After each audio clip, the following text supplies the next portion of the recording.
Commander Vethra had been patrolling the Kepler drift for 11 years. He knew every dust cloud, every dead satellite, every slow-turning piece of rock in his sector. He knew where the boundary markers were. Big, ugly things Imperial made, gray metal, broadcasting a signal on all frequencies that translated to, "Beyond this point, you are not welcome." He knew what was on the other side of them. Humans. 7 cramped star systems worth of humans, with their loud politics, their incomprehensible food, and their ships that moved like old men walking uphill. He had inspected a human cargo freighter once, years ago. It had taken the thing 4 days to cross the distance between 2 of their own planets. 4 full days. An Imperial courier could do it in 40 minutes. So when his sensor officer said there was something at the boundary, he assumed it was another lost freighter. Humans got lost more often than any species he had ever worked with. It was almost endearing, in the way that a very slow and harmless animal could be endearing. "What class?" he asked, not looking up from his duty report. "Sir," said Dora 6, "I don't have a class for it." He looked up. Dora 6 was a young Keth, barely 3 years out of the academy, small and green-scaled and precise. She ran her scans clean and reported straight. No drama, no guessing. So the expression she was wearing now, the particular look of someone watching a number, refused to change into a sensible number, made him put down his report and walk to her station. He looked at the scan. He looked at it again. "Run it a second time," he said. She ran it. Same result. The object sat at the boundary line, not past it, right at it, as though it had measured the exact point and chosen to stop there. It was cylindrical in rough shape. About the size of a heavy cruiser, the hull material returned no match from any database in the Imperial catalog. The energy output was sitting in the range of a full battle carrier in a hull a quarter of that size, and it had not been there 6 minutes ago. Vethra did the math in his head. He did it twice, because the first answer was impossible, and he wanted to give the universe a chance to correct itself. The second answer was the same. Something had crossed 2 full astronomical units in under 6 minutes. He looked at the image the sensors had pulled. Dark hull, almost black, with a texture that the sensors were struggling to describe in any known material category. Running lights along the spine, white and amber, steady, slow blinking. No visible gun ports, no obvious weapon housings, and along the side, in letters large enough to read from 3,000 kilometers out, a line of text in the human alphabet. His translation program rendered it cleanly. Unsk Iron Meridian. Below that smaller. For Earth and her children. He stood still for a moment. "Get me fleet command," he said. "Right now." Admiral Cosve received the report at 0400, still half asleep, tablet in hand on the edge of her bunk. She read it once, put it down, picked it up again, and read it twice more. She was 42 years into her career in the Imperial fleet.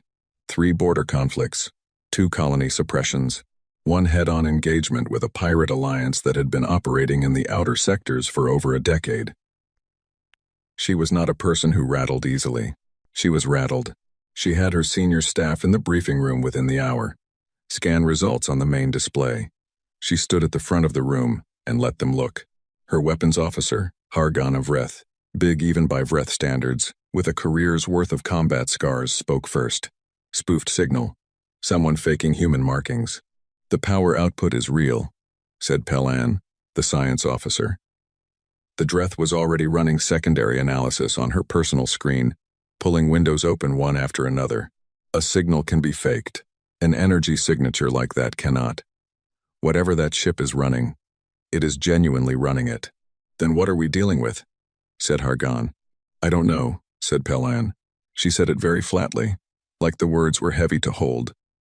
And I don't like saying that. Cosve had spent the shuttle ride reviewing the Empire's complete intelligence file on human military development. It was thorough 30 years of surveillance, inspection, informant networks inside human space, satellite observation of every major human facility. It was about as thorough as a document could be. It said, primitive propulsion systems, limited energy weapons, basic kinetic technology, no significant development in the past decade. The file was wrong. Not a little wrong. Completely, catastrophically wrong. "They've been hiding something," she said. Not a question. For years, they've been building something and hiding it. What I need to know is how. No one had an answer yet. We move in, she said. Full group. Slow approach. Shields up, weapons on standby, not active. I don't want to fire the first shot at something I don't understand. Comm line open at all times. She paused and looked around the room. Any questions? Argon looked at the power readings one more time. Then at her. No questions, he said. The 3rd Imperial Battle Group moved in formation dreadnought at the center. Heavy cruisers on the flanks. Frigates spread wide in a screening pattern. 14 ships in total. A force that had made pirate fleets turn and run, and made colonial governments recalculate their options. It was, objectively, the most powerful military presence in this region of space. Cosve stood at her forward viewport and watched the Iron Meridian through the high-resolution scope. The ship had not moved, had not powered anything visible, had not attempted to scan them, as far as their own sensors could tell.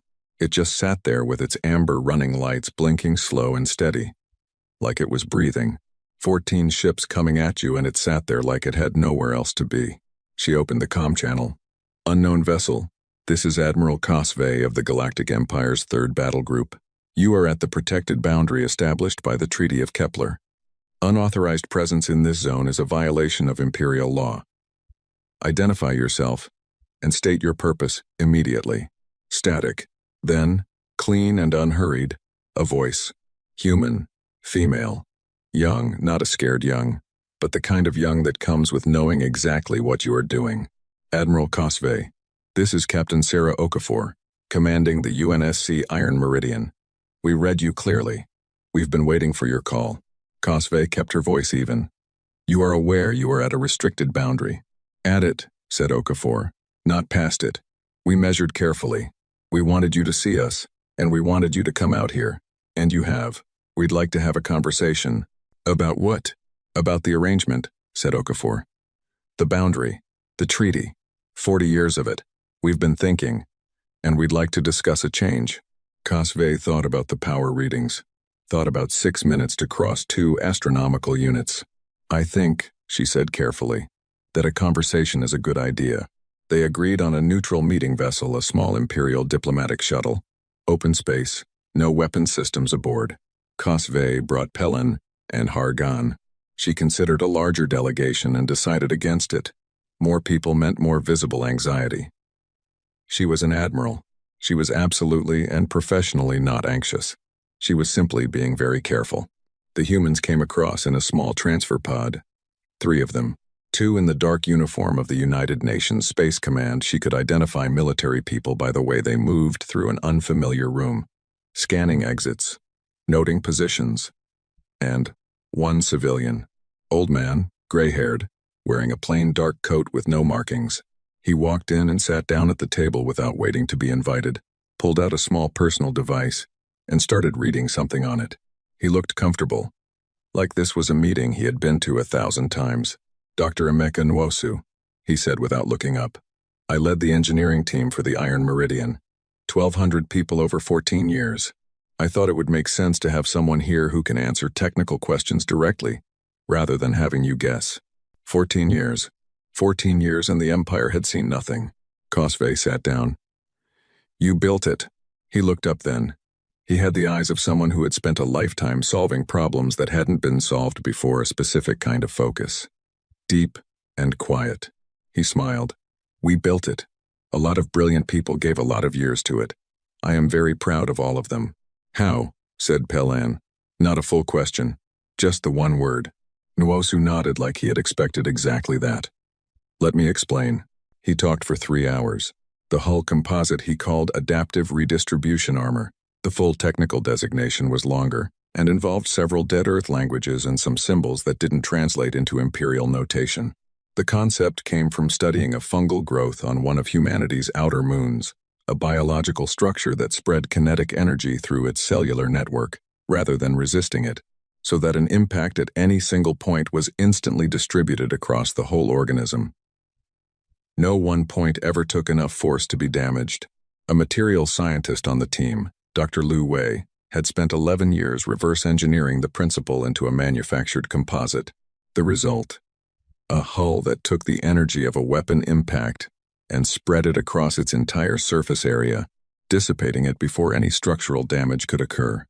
A portion of that dissipated energy was captured and recycled into the drive system. In plain terms, said Nwosu, the harder you hit it, the faster it goes. Pelan had stopped moving. The drive system was what Nwosu called an inertia fold. The mathematics, he said, were still being refined, and he would not apologize for that. Some problems took time, but the working principle, by temporarily reclassifying the ship's inertial mass as external to its own reference frame, normal limits on acceleration ceased to apply. A ship that had, effectively, no inertia could reach speeds that standard propulsion physics said were impossible. That is why it took 6 minutes, said Cosve. 6 minutes was us being conservative, said Nwosu. We didn't want to scare anyone more than necessary. Cosve absorbed this. Pelan had not blinked in some time. The weapons, said Cosve. Nwosu smiled. Not today. We came to talk, Admiral, not to threaten. The weapons are real and we'll discuss them eventually, but today we just wanted to be visible. To show you what we are. Captain Okafor leaned forward. She had the same quality of stillness that very good soldiers often had. The kind that meant a lot of decisions had been made and a lot of consequences had been lived through. Admiral, she said, Earth took the boundary in good faith 40 years ago. We held to it. Our people wanted to expand. To move outward, we held them back. We used the time to work. She paused. We're not here to threaten the Empire. We're not here to fight anyone. We're here because we think the arrangement needs to change. And we think we're now in a position to have that conversation as equals. Equals. One word. It landed differently than Cosve expected. She looked across the table at the old engineer and the young captain and the 2 quiet soldiers standing at the back of the room. She thought about 14 years of hidden work. 1,200 engineers. A fungal growth on a distant moon turned into armor that converted weapons fire into fuel. She thought about how long she had spent thinking of humans as small. I need to take this to the Emperor, she said. We expected that, said Okafor. We'll wait. Cosve walked back to her shuttle alone.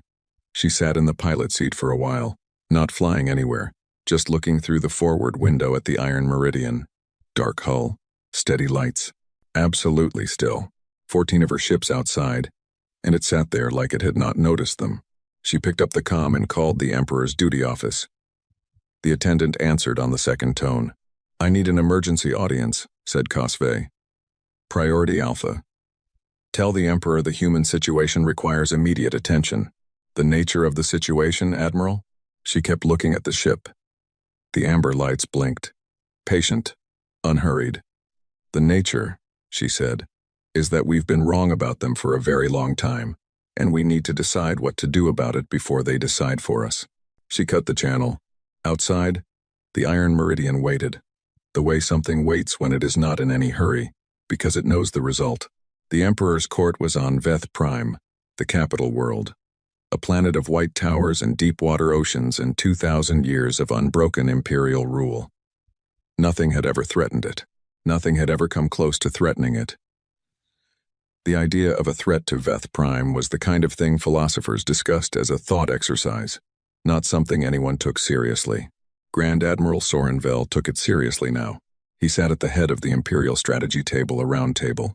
Deliberately round, because the Emperor had once said that in a circle everyone faces inward, and no one can pretend they are not responsible, and he read Admiral Cosve's report from beginning to end, without speaking. When he finished, he read it again. The 30 other officers and ministers around the table waited. He set the report down. Comments, he said. Everyone started talking at once. Sorenvel let them go for about 30 seconds. Then he held up one hand and they stopped, because 40 years of command rank had given him a specific type of silence that he could project like a physical thing. One at a time, he said. Minister Dothren, you first. Minister Dothren was the head of Imperial intelligence. She was a small, older Veth, gray-skinned and precise, with the kind of face that revealed exactly as much as she wanted it to and nothing more. She had been in intelligence for 35 years. She had built the surveillance network that monitored human space. She had written many of the reports that said humanity was no threat. She looked like someone who had just realized she had been wrong about something for a very long time. The question I keep coming back to, she said, is how. How did they build this ship, in 14 years, in 7 star systems that we were watching, without a single indicator reaching us? That is the correct question, said Sorenvel. The answer I keep arriving at, she said, is that they knew we were watching, and they built around our surveillance. They used systems we weren't monitoring, materials we weren't flagging, supply chains that looked like civilian trade. The rare earth purchases, said someone across the table. A younger officer, Fleet Captain Marinceau, pulling up files on his personal screen. There were unusual purchases of several low-value materials over the last 12 years. We flagged them as minor anomalies. They weren't connected to anything in the threat models. Low value by our standards, said Pellan. She had come with Cosve for the debrief, and she had been sitting at the far end of the table looking like someone who had not slept. The materials for adaptive redistribution composites by themselves, each one is unremarkable. Raw metamaterial precursors, thermal dissipation compounds, structural binding agents. Ordinary, individually, together, she paused. Together they're the armor of a ship that cannot be damaged by conventional weapons fire. Silence. Cannot be damaged, repeated Sorenvel. I'm still running the models, said Pellan.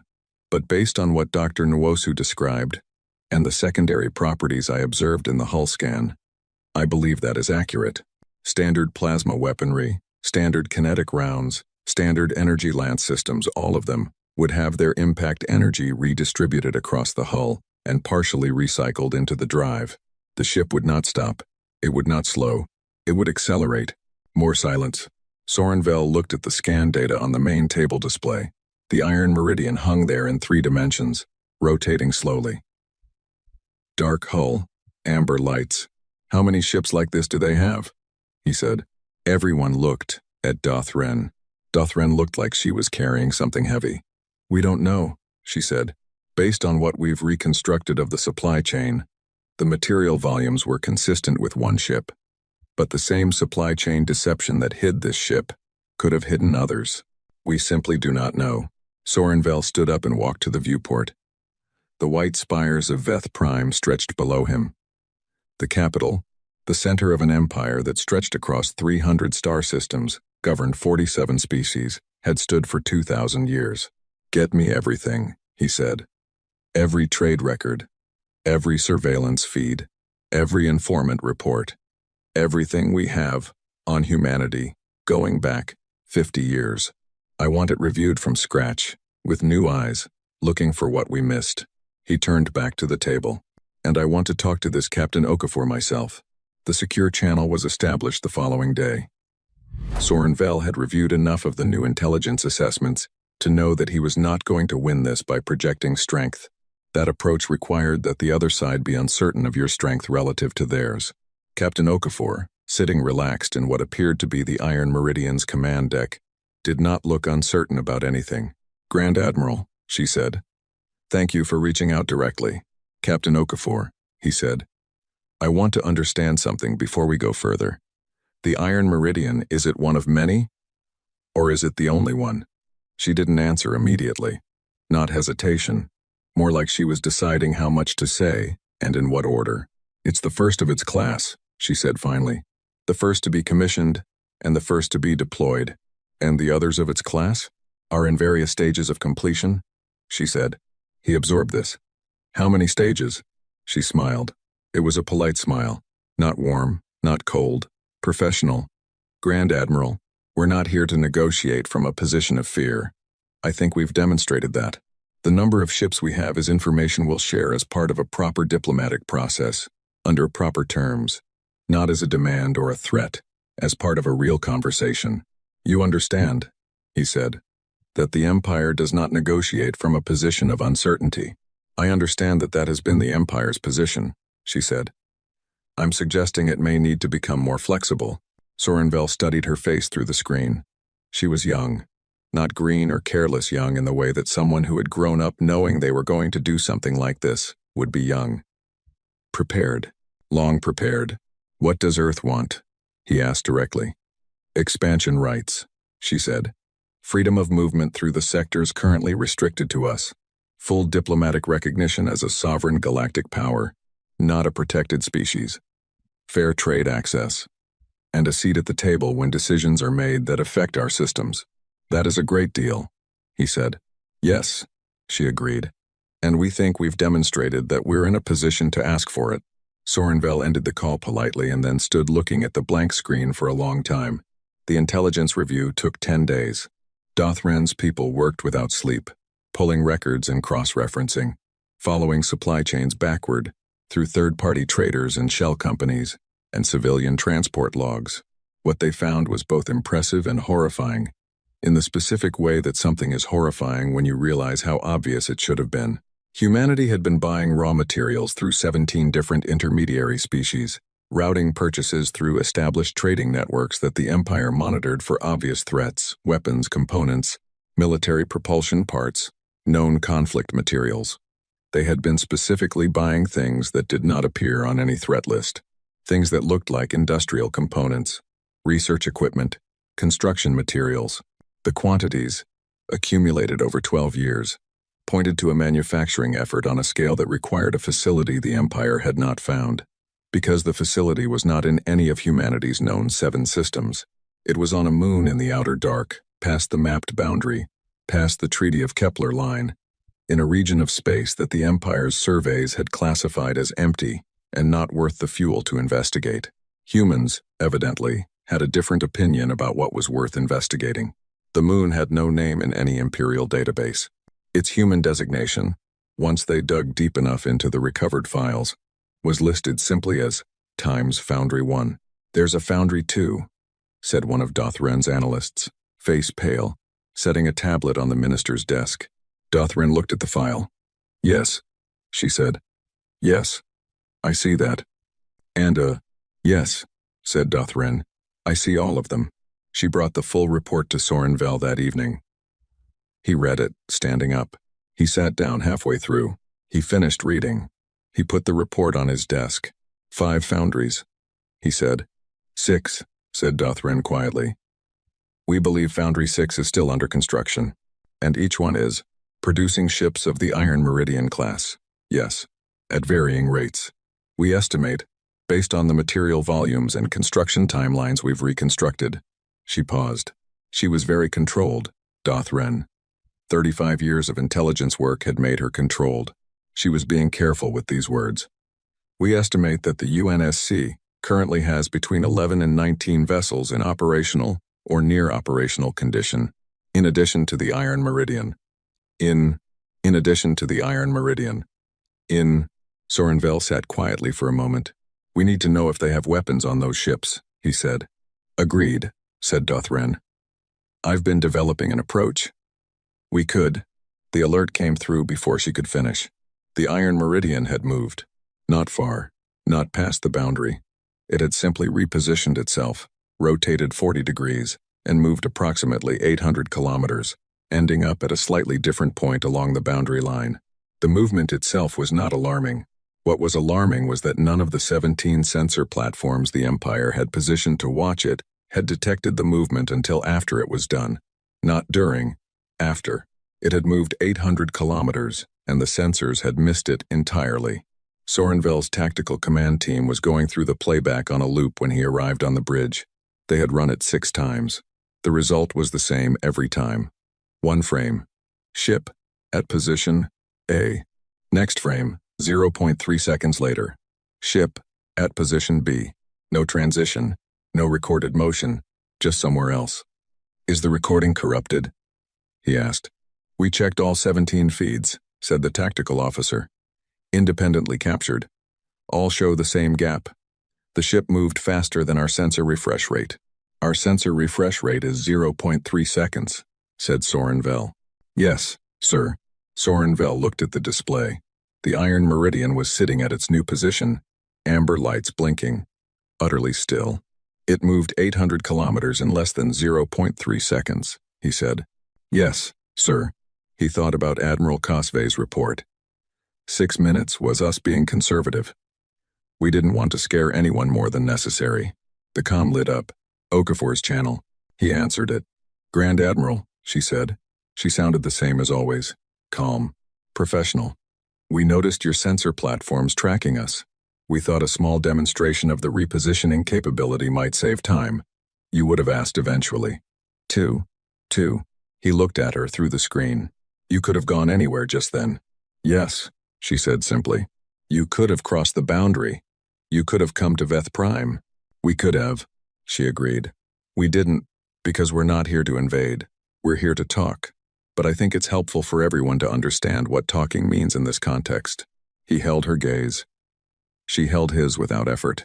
I'll have a formal diplomatic proposal drawn up, he said. Terms for discussion. We'll be ready, she said.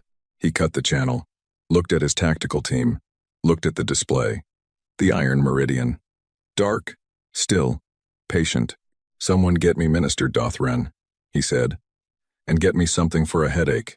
The room was very quiet. Outside, past the boundary, the ship waited. It was very good at waiting. There was a faction in the Emperor's court that believed the answer was simple. Send more ships. The logic was straightforward, at least from the outside. The Iron Meridian was one vessel, regardless of what it could do. The Empire had thousands of ships, spread across 300 star systems. Numbers, they argued, were the ultimate equalizer.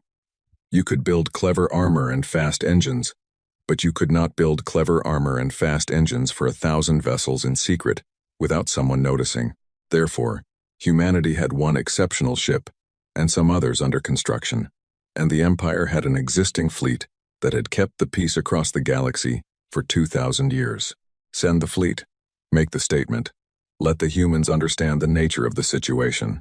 Grand Admiral Sorenvel listened to this argument for 3 days. He listened to it from fleet admirals and strategy ministers and 2 members of the Emperor's personal council.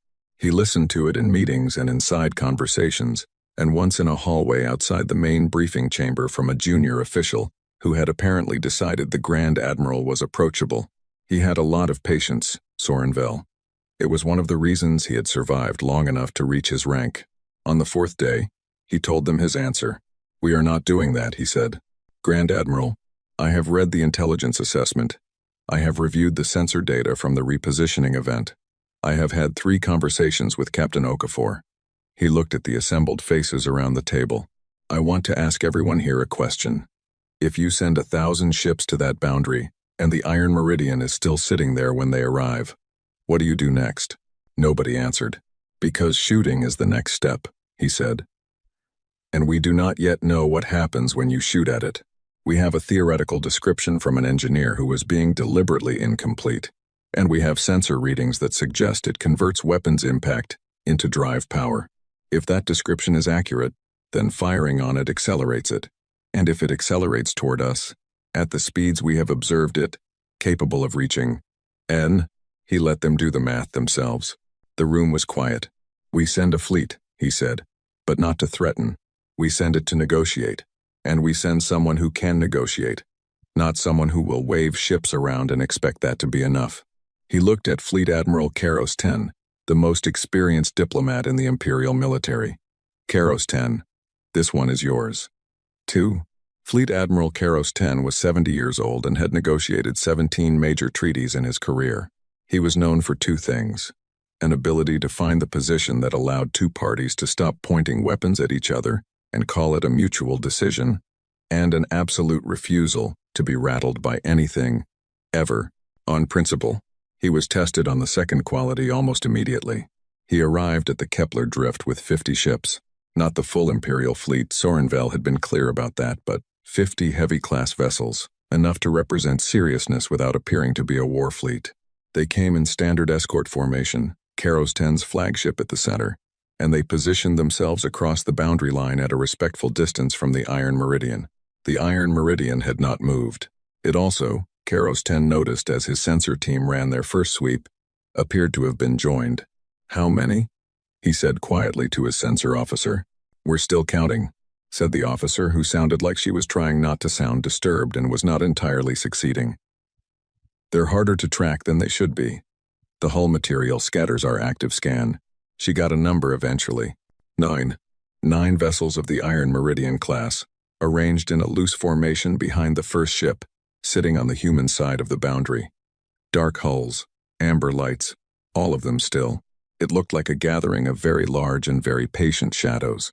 Karos 10 looked at the formation for a while. He thought about the intelligence estimate, between 11 and 19 operational vessels. The number 9 was consistent with that range.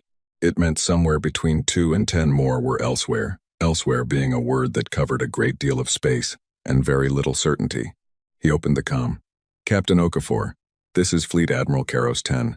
I've been sent to formalize the diplomatic process your side requested. I appreciate the welcome. Fleet Admiral. Her voice, familiar now from the recordings. Thank you for coming personally. We brought a few colleagues, as you can see. I do see, said Karos 10 pleasantly. I appreciate the transparency. We thought it would save time, she said. Like the repositioning.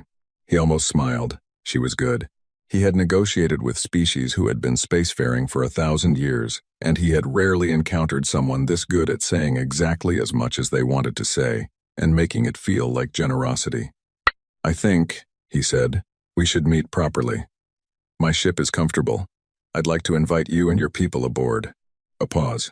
We'll come to you, said Okafor. But I'd like to bring Dr. Nwosu and 2 others. Of course. They came in the same small transfer pod. 4 of them this time, Okafor, Nwosu, and 2 others who were introduced as Commander Yuki Adeyemi, the Iron Meridian's tactical officer, and a civilian named Dr. Priya Sharma, identified as the lead theoretical physicist on the Inertia Fold project. Dr. Sharma was young, very young, by the standards of someone who had apparently spent the last decade reclassifying what propulsion physics was allowed to do.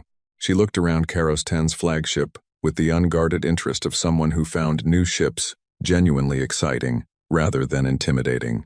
He found himself liking her immediately. It was a diplomatic hazard he was used to. They sat around a proper conference table. With food provided, he had been briefed that humans ate a wide variety of things without particular issue, which made catering straightforward, and Karos 10 opened with the formal position. The Empire recognizes that this conversation is necessary, he said. We are prepared to discuss the terms under which the Treaty of Kepler might be revised. We are willing to consider expanded movement rights for human vessels in certain specified corridors, and to open formal diplomatic channels commensurate with your status as a sovereign people. Okafor listened to all of this with her hands folded on the table. When he finished, she said, That's a starting position. It is, he agreed. We'd like to discuss the end position, she said. Specifically, full movement rights throughout unrestricted Imperial space, the same rights enjoyed by any of the 47 member species. Full diplomatic standing, trade access, and a seat on the Galactic Council. Karos 10 kept his expression neutral. The Galactic Council had 47 seats, 1 per member species. A seat required a species to have been a recognized galactic partner for a minimum of 100 years, and to have demonstrated peaceful integration into the Imperial community. Humanity had been a known species for 30 years. That, he said, is a significant request. Yes, she said. We know. We also know that the traditional path to that seat takes 100 years, and a history of gradual integration. We're suggesting there may be an alternative path, given the circumstances. The alternative path being that we've already demonstrated we're capable of participating as full partners, said Nwosu gently. He had been quiet until now, working on something on his personal device. He set it down and looked up.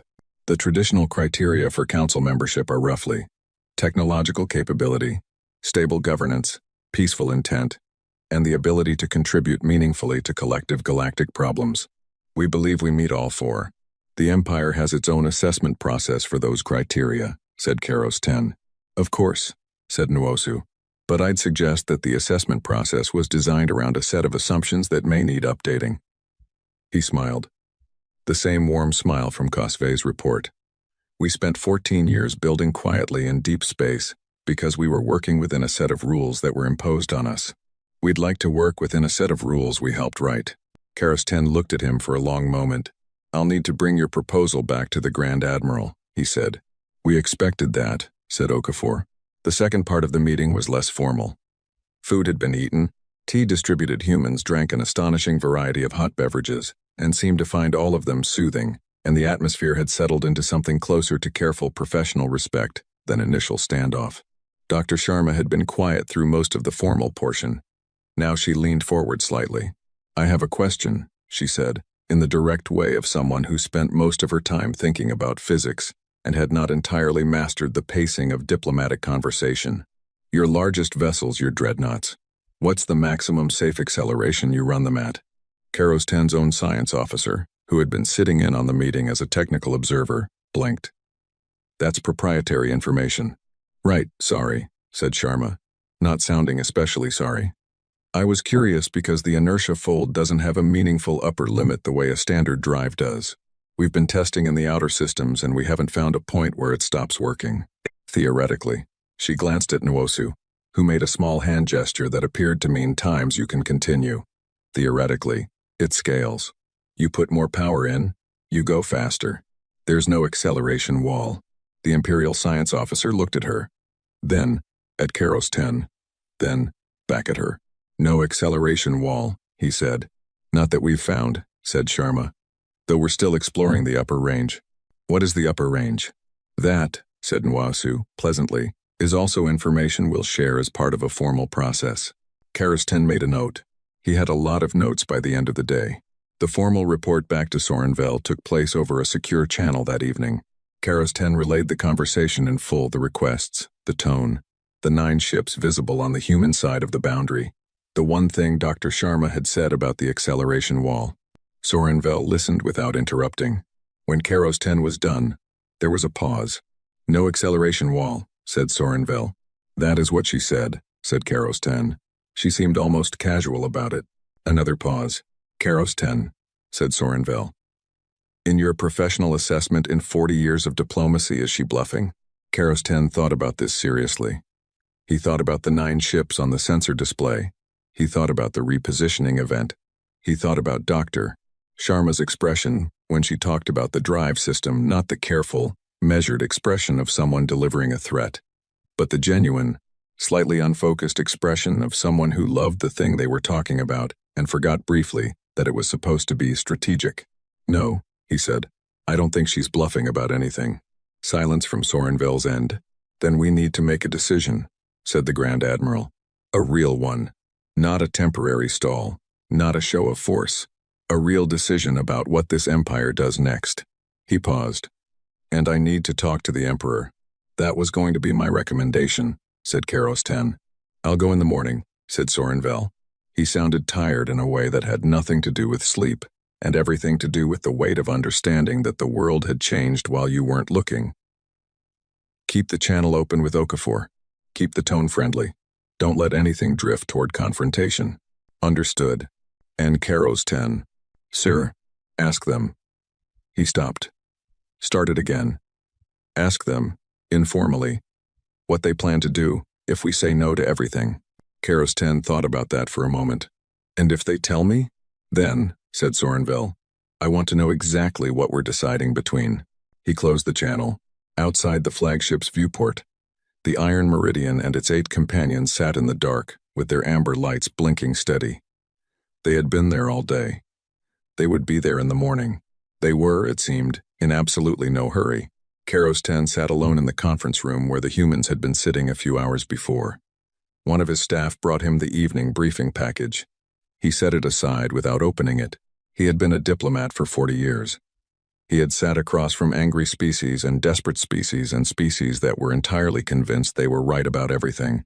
He had learned to read what people actually wanted underneath what they were saying. What Captain Okafor wanted, underneath everything, was not complicated. She wanted respect, not fear, not submission, not the galaxy on its knees. Just the simple thing that said, you are what you are, and you belong here as much as anyone else does. The hard part was that the Empire had spent 30 years telling humanity the opposite, and now humanity had built 9 ships that could apparently accelerate without limit, with armor that fed on weapons fire, and they were still sitting patiently at the boundary, waiting for a conversation. That, he thought, was either the most disciplined people he had ever encountered, or the most confident. He suspected it was both. There were people in the Empire who could not accept the situation. This was not unusual. In any sufficiently large institution, there were always people who could not accept a situation.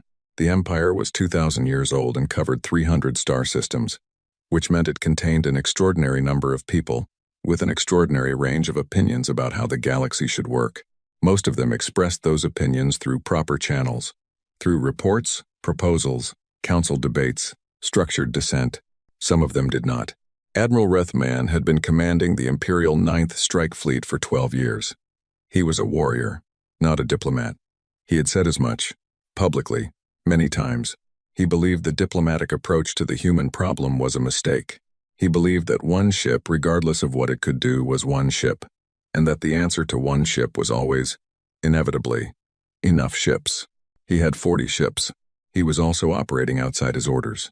He had convinced himself that this was acceptable, that the situation demanded initiative, that by the time Soren Karos 10 finished talking to the humans, the Empire would have already surrendered its position from a place of strength, and then no amount of ships would matter because the precedent would have been set.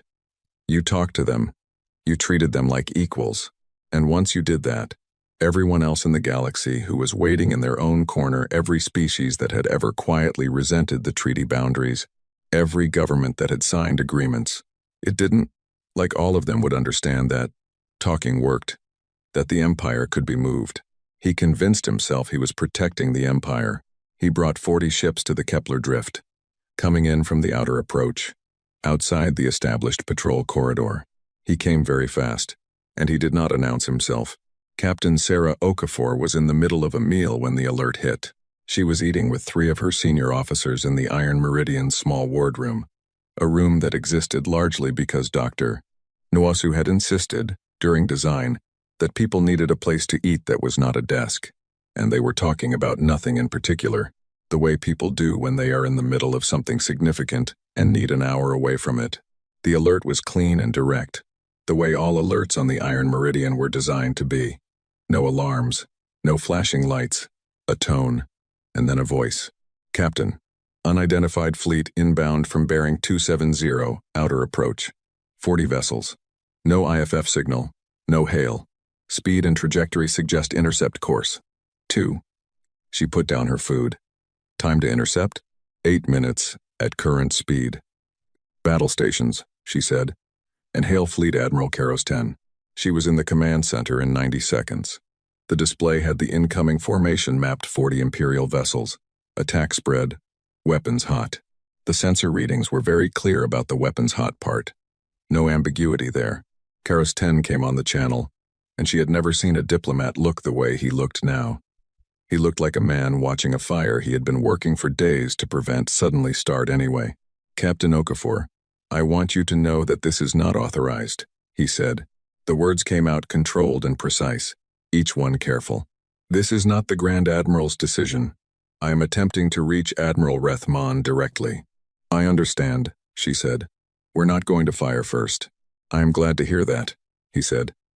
Then, after a breath, are your ships able to not be hit? She said. Yes, we'll be fine. She looked at her tactical display, her 9 ships, and Rethman's 40. Try to reach him, Fleet Admiral. She cut back to her own crew. Commander Adeyemi was already at the tactical station. Formation? Defensive spread, said Okafor.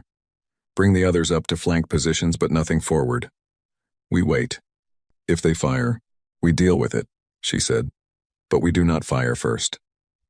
Rethman's 40 ships came in fast and swept into an attack envelope around the human formation. He had positioned his fleet in a standard encirclement pattern, 8 ships above, 8 below. The rest spread in a wide arc to cut off retreat. It was the pattern that had ended the northern border conflict 12 years ago, and it was extremely effective at communicating the message that the situation was no longer a negotiation. He had not announced himself because he did not want to negotiate. He opened the channel himself, finally, when he was in position. Human vessels, he said. This is Admiral Rethman of the Imperial 9th Strike Fleet. You are in violation of the Treaty of Kepler. You will withdraw to your own space immediately, or I will consider your presence an act of aggression and respond accordingly. He waited. The reply came from the Iron Meridian. Captain Okafor's voice. The same as it was in every recording, calm, professional, not frightened at all. Admiral Rethman. This is Captain Okafor. We have been invited to this location by the Empire's diplomatic representatives. to conduct formal negotiations, authorized by Grand Admiral Soren Vel. We are not in violation of the treaty. We will not withdraw. Your invitation, said Rethman, does not interest me. A pause. I see, said Okafor. Then, I want to be very clear about something before you make any decisions. We have not fired on any Imperial vessel. We have not crossed your boundary. We have been conducting ourselves in complete good faith throughout this process. Whatever happens next is entirely your decision. My decision, he said, is that you leave. We will not, she said. He opened the firing order. The plasma broadside from 40 ships hit the human formation in a wave. It was a coordinated volley. Rethman's tactical team was experienced, and they understood how to run a simultaneous broadside properly. All 40 ships fired in the same firing window, targeting the same 3 vessels at the front of the human formation. Enough concentrated firepower to reduce a standard heavy cruiser to debris in under 30 seconds. The sensors recorded what happened next with perfect clarity, because the sensor recording was the only way anyone would believe it. The plasma impacted the hull of the 3 lead vessels. The energy dispersed across the hull surface, exactly as Dr. Nwosu had described, spreading out and dissipating. No hull breach, no hull damage at all. The ships did not shudder, they did not slow, they moved, not retreating, forward. The 3 lead vessels accelerated directly through the plasma fire and into the center of Rethman's formation so fast that the Imperial ships barely had time to scatter before the humans were inside the perimeter. Inside meaning past the point where Rethman's outer ships could fire without risking their own fleet. It had taken approximately 4 seconds. The remaining 6 human vessels repositioned simultaneously, the repositioning that the Empire's sensors had seen before, faster than the sensor refresh rate, ships appearing at new positions without any recorded motion between them. They were at the flanks of Rethman's formation before his outer ships could complete a turn. And then everything stopped. The Iron Meridian was 300 kilometers from Rethman's flagship, close enough that it filled the forward viewport. Dark hull, amber lights, completely undamaged. It had not fired a single weapon. Admiral Rethman, said Okafor's voice, I would like to try this again. My ships are in a position where I could end this engagement in approximately 15 seconds. I am not doing that. I am still here to negotiate. I would very much like to continue negotiating. Rethman sat in his command chair and looked at the Iron Meridian filling his viewport. He thought about the 40 ships he had brought. He thought about the weapons' hot status. He thought about the broadside that had hit 3 human ships and done nothing had, apparently, made them faster. He thought about the 6 ships that had repositioned without being tracked. Hold fire, he said to his fleet. Then, to the channel, Captain Okafor. Admiral. What? He said carefully. Are your weapons systems? She told him. Not everything, but enough. The primary weapons system on the Iron Meridian class was what Dr. Sharma had named a kinetic lance. A projectile accelerated to a fraction of the speed of light by the same inertia fold drive that moved the ship. The projectile was small, a cylinder of dense material, roughly the length of a human arm, with no explosive component. It did not need one. An object, the mass of an arm-length cylinder moving at a fraction of the speed of light, carried the kinetic energy of a small nuclear device on impact. It was, Okafor explained, accurate to within 2 meters at any range the ship could target, which was effectively any range, given the drive system. We have 40 launchers per ship, she said. We have 9 ships at this location. The mathematics were available to anyone who wanted to do them. We haven't fired any of them, she said. I noticed, said Rethman. His voice was flat. Not emotional, he was a warrior and he was not going to give her emotional, but flat in the specific way of a man recalculating something very important. I want to be honest with you about why, she said. We could end this engagement and we have chosen not to, because this is not what we came here for. We didn't build the Iron Meridian class to fight the Empire. We built it because we needed the capability before we could have the conversation. Do you understand what I mean? 2. He did. He was a warrior. He understood capability and conversation. You needed to prove the ships existed before anyone would take you seriously, he said. We needed to prove that we were not asking for permission, she said. We were informing. There is a difference. A long quiet. I'll contact Grand Admiral Soren Vel, said Rethman. Thank you, she said. I'll be here. The call between Rethman and Sorenvel lasted 27 minutes. The content of that call was never officially released. What was known was the outcome. Rethman's fleet stood down and withdrew to a position 80,000 kilometers from the human formation. Rethman himself was relieved of command pending an inquiry, which would later result in a permanent reduction in rank and an early retirement. Karos 10, who had spent the entire engagement trying to reach Rethman on a channel the Admiral was not answering, spent a long time afterward sitting in the diplomatic suite doing nothing. His staff gave him the space. They were good staff. Eventually, he called Okafor. "Captain," he said, "I owe you an apology on behalf of the Empire." "You don't," she said. "You didn't order it." "No," he said, "but I'm saying it anyway." She looked at him through the screen. Something in her expression shifted, not soft, not hard, just the look of a person acknowledging something real. "We're still here to negotiate," she said. "I know," said Karos 10. "So am I." He leaned forward. "I need to ask you something, and I'd like a real answer." "Ask." "When Rethman fired on your ships," he said, "what were your orders? If your ships could move the way they moved, and your weapons are what you described, what were you actually authorized to do in response?" "Pals, I was authorized to defend my ships and my crew," she said, "and to avoid lethal engagement if at all possible. And if it hadn't been possible," she looked at him steadily, "then I would have done what was necessary to keep my people alive," she said, "and we would have had a very different conversation afterward." He nodded slowly. "I think," he said, "that the Emperor needs to hear from you directly, not through reports, not through me, directly." "We're ready for that," said Okafor. "Whenever you are." Outside, the Iron Meridian floated in the dark with its lights steady and its hull unmarked, every plasma impact from 40 ships having left no trace at all. Clean, patient, completely, terribly unharmed. The amber lights blinked. 1-2. 1-2, like a clock that had all the time in the world. The Emperor of the Galactic Empire was named Warship III. He was 114 years old, which for a Veth was late middle age. He had ruled for 61 years. He had inherited an empire that covered 280 star systems and had expanded it to 300 without fighting a single significant war, not because he was weak, but because he understood that wars were expensive in ways that went far beyond ships and soldiers.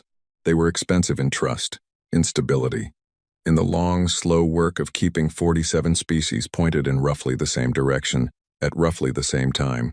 He was, by any serious assessment, a very good emperor. He was also the kind of person who, when presented with new information, processed it fully before responding. His staff called this quality, patience. His enemies, over the decades, had called it other things. The result was the same. He did not panic, he did not react, and he did not make decisions that he would need to unmake later. He read Admiral Kosve's report. He read Dothran's intelligence assessment. He read Karos 10's diplomatic notes.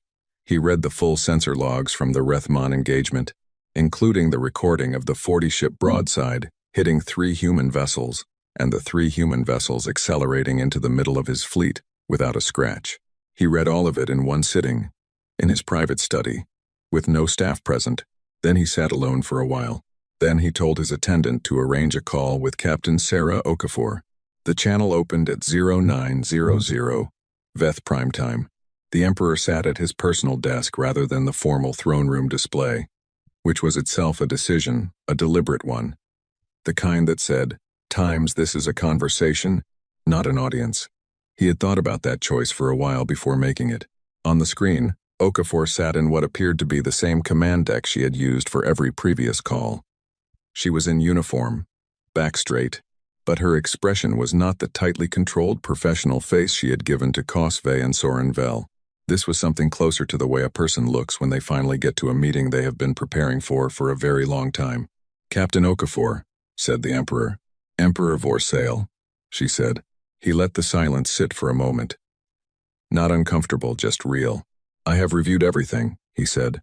"The ships, the technology, the engagement with Admiral Rethman. I want to begin by telling you that Rethman acted outside his orders, and that his actions are not representative of the Empire's position." "I understand that," she said. Fleet Admiral Karos 10 made that very clear. Good. He folded his hands. I also want to tell you that the Empire's intelligence regarding your capabilities was wrong, that we should have known sooner, and that the 40 years of restricted movement under the Treaty of Kepler were based in part on an assessment of your development that was not accurate. I am not apologizing for the treaty. It was made in good faith with the information available. But I am acknowledging that the information was wrong. Okafor was quiet for a moment. He had the sense that this was not something she had expected first. Thank you, she said. That means something. I want to understand something, he said. You had the capability, at multiple points in the last week, to take a very different kind of action. You could have crossed the boundary. You could have responded to Rethman's attack with force. You chose not to. I want to know why. She held his gaze through the screen. She was younger than he had expected, not in years, but in the way that certain people are young regardless of age. Focused. Direct. Not impressed by power for its own sake. Because we didn't build those ships to fight you, she said. We built them so we'd never have to. He looked at her. Explain that. 40 years ago, she said, Earth signed the Treaty of Kepler because we had no alternative. We were new to the galaxy. We were small, and the Empire was enormous. The treaty put us in a box, and we accepted the box because fighting over the box was a losing proposition. She paused. But the thing about humans is that we don't stay in boxes. We work on the box. We spend 14 years building outside the box, quietly, until the box is no longer relevant. The foundries, said the Emperor. 6 of them, she said simply. We weren't hiding because we were planning something hostile. We were hiding because we knew that if the Empire saw us building early, there would be pressure to stop us, and we needed to not be stopped. And now you're not in the box, he said. Now we're not in the box, she agreed. And we still don't want to fight you. That has never been the goal. The goal is simple. Be seen as what we are. Not a protected species. Not a minor civilization in a restricted corner of the galaxy. A people with the same right to be here as anyone else. The Emperor was quiet for a moment. He looked at his desk, at the reports piled there, at 61 years of decisions large and small. Then he looked back at the screen. What you're asking for, he said, is council membership. A formal seat. Yes, the council has criteria, which we meet, she said. Firm, not aggressive. I know the traditional timeline is 100 years. I know the integration process is long. I'm asking you to look at what we've demonstrated and tell me honestly whether the criteria are really about time or whether they're about capability, governance, and peaceful intent. He thought about the 40-ship broadside, the undamaged hull, the ships that had moved inside the Imperial formation without firing a single weapon. He thought about the fact that they had sat at the boundary, patiently, for a week, waiting for a call. The traditional process exists for good reasons, he said. It ensures stability. It ensures that a new member species has time to integrate, to build relationships, to be known by the other members, before they have formal power. I understand, she said. We're not asking to skip the relationships. We're asking for the formal recognition to start building them as equals. There is a difference between an entity that attends as a guest and an entity that sits at the table. Yes, he said quietly. There is. The call lasted 2 hours. When it ended, the Emperor sat in his study for a long time, not doing nothing, thinking, which for Vorsail III was not the same thing as doing nothing. It was the most active thing he did. He thought about the history of the Council. He thought about how it had been formed, species by species, over 2,000 years. He thought about the arguments against bringing humanity and the disruption to existing relationships, the symbolic value of the precedent, the fact that other species waiting for their own recognition would point to this and say times, why not us? He thought about those arguments and he found them reasonable. He also thought about the recordings of the Iron Meridian absorbing a 40-ship broadside and accelerating into the middle of the Imperial formation. He thought about the 6 foundries.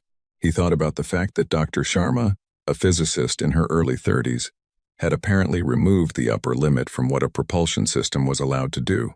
And he thought about the most important thing, which was a question Karos 10 had put in his final report, almost as a side note, a quiet thing buried at the end of a paragraph.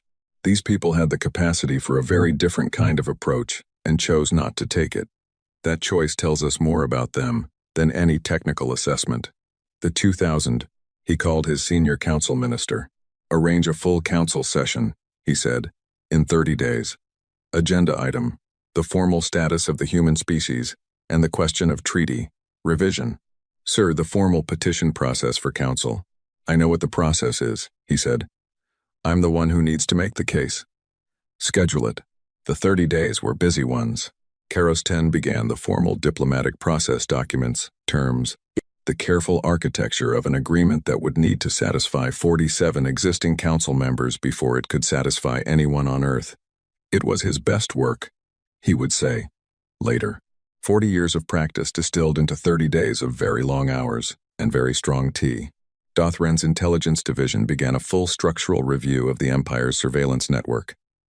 The question of how they had missed 6 foundries was one that needed a real answer, not a political one. She found the answer, eventually. It was not flattering. The network had been designed around known threat models, which meant it had been designed around what the Empire already expected to find. Anything that fell outside the expected categories had been systematically underweighted. The humans had not broken the surveillance system. They had simply built something the system was not looking for. She rewrote the threat assessment criteria from scratch. It took a long time and it was very uncomfortable work, and it was the most important thing her department did in a decade. Admiral Kosvei, who had been the first Imperial officer to face the Iron Meridian, and had responded to it by picking up the comm instead of picking up a weapon, was quietly promoted, and, at the Kepler Drift, 9 Iron Meridian-class vessels and 1 Imperial diplomatic fleet spent 30 days in careful proximity, sharing meals and technical briefings and long conversations about what the galaxy looked like from very different positions. Commander Adeyemi, who had a history with small craft racing, found that Karos 10's navigation officer had similar interests. They talked for 6 hours one evening about the physics of tight turns under various drive systems. Dr. Sharma and the Imperial science officer who had heard her describe the inertia fold ran 3 joint simulations that neither of them had clearance to run yet, but that both of them agreed were too interesting to wait on. Nwosu, who was 71 years old and had spent 14 years in a manufacturing facility on a moon with no name, slept 12 hours a night and said it was the best sleep he had had in a decade. Okafor spent a lot of the 30 days on the comms. Earth was watching everything closely. There were people at home who were worried. There were people at home who were furious at the Rethman engagement and wanted a much harder response than Okafor was giving. There were people who thought the whole diplomatic process was naive. There were people who wanted to know why she hadn't just crossed the boundary and dared them to do something about it. She answered all of these people the same way, in different words that came down to the same thing. Because we are not here to win a fight. We are here to end the need for one. The council session was on a world called Maris Neutral Ground, a planet with no native intelligent species, chosen 1,000 years ago specifically as a place where the 47-member species could gather without any of them feeling they were meeting on someone else's territory. Okafor came with Nwosu and Adeyemi and Dr. Sharma and 7 other members of Earth's diplomatic team. She wore the UNSC dress uniform, dark, clean, the small patch on the shoulder showing Earth from space, blue and white and improbably small for a planet that had produced people like the ones in this room. She sat in the observers section and watched Karos 10 make the case. He was good. 40 years of it. And he was very good. He laid out the history cleanly, the treaty, the 40 years, the foundries, the capabilities, and he did not soften any of it. He told the council exactly what the Iron Meridian could do. He told them about the broadside. He told them about the repositioning. He told them about the fact that humanity had been watching and building and waiting for 30 years and had not, at any point, done anything with that capability, except sit at the boundary and ask for a conversation. The criteria for council membership, he said in closing, have always been about character as much as capability. We ask whether a species can be a stable and constructive partner. I would ask the council to consider the last 30 days as the most direct possible demonstration of that question's answer. The debate lasted 4 hours. The vote was not unanimous. 11 members voted against. Their reasons were not unreasonable. Precedent, timeline, the disruption to established processes, reasonable concerns, raised by reasonable people. 36 members voted yes. Okafor did not cry when the vote came through. She had grown up knowing this day might happen. She had spent years working toward it. She had sat at the Kepler drift for a week and watched 40 ships fire on hers and made herself stay still and patient and professional. She had made herself stay inside the boundary when everything in her wanted to say, "Times you cannot keep us here, times, and cross it." She had done all of this, and she was not going to cry in the council chamber on Maris in front of 47 species. She squeezed Nwosu's hand once, briefly, under the table. He squeezed back. Outside, she called Earth. The call went through to the UN Secretary General's office. And then, because the Secretary General was a practical person who understood the weight of moments, it was opened on a public channel that was already broadcasting across all 7 human systems. "It's done," she said. She didn't need to say more. The people watching already knew what it was. The Iron Meridian left the Kepler drift 3 days later, heading home. Before it went, Karos 10 came across in the small transfer pod for one last meeting. Not formal. He brought nothing official. No documents. No agenda. He brought food, veth, travel bread, dense and gray and not very attractive, which he acknowledged freely, and he sat in the wardroom that Nwosu had insisted on, including in the design, and he drank the very strong tea that Adeyemi made, and they talked for an hour about nothing important. At the end of it, standing at the transfer pod hatch to go, he turned back. "I want to ask you something," he said to Okafor. "Personally, not diplomatically." "Ask," she said. "What made you sure we'd say yes? That we wouldn't just decide the easier answer was to remove the problem?" She looked at him for a moment. "We weren't sure," she said. "We hoped." He thought about that. 40 years of work, he said. 14 years of building. 6 foundries. And you were hoping. "We believed in the argument," she said. "We believed that if we showed up with capability and chose not to use it, the argument would be visible. That the choice to wait, to talk, to stay at the boundary, that it would say something louder than the ships did." She paused. "We hoped it would be enough." He nodded slowly. "It was," he said. He went back to his fleet. The Iron Meridian crossed the Kepler drift on the way home through it, not at it, past the boundary markers, through the restricted space that was no longer restricted, out the other side, and into the open lanes that ran between the stars. It moved at a fraction of what it could do. No reason to rush. The amber lights blinked steady in the dark, the hull perfect and unmarked, the drive running quiet. Behind it, 8 more ships followed. Ahead of them, 7 human systems waited, cramped and noisy, and full of difficult politics, and an astonishing variety of hot beverages, and people who had spent 14 years building ships in secret on an unnamed moon, because they believed that one day the argument would be enough. It had been. The boundary was gone. The stars were open. Humanity went home.